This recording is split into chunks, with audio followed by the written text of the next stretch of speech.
מצליח לברוח לי עם היד. יפה. כשזה קורה, אם אני לא אגיב בזמן, הוא יברח לי. תופס פה את הדש קרוב. הרגל עושה אותה תנועה, קרוב, ממש צמוד. פה, מצח על הרצפה ומכניס רגל.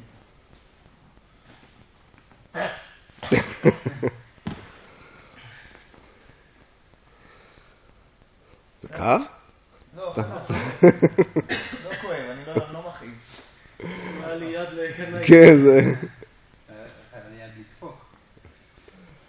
הגעתי לפה והצליח לצאת לי עם היד. אוקיי, זה מצב שיכול להיות בעייתי מבחינתי.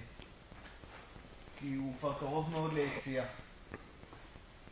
יד פה, כמה שיותר צמוד. נתפוס פה, לא יקרה כלום. פה. מצליח. לוקח את הרגל, דוחף אותה לשם, ואת היד אני מושך אליי. כל הזמן בלחץ.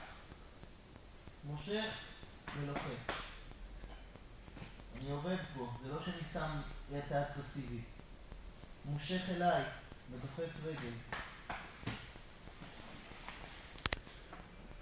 חניקת כיף, לפחות לי. תנסו, זה לא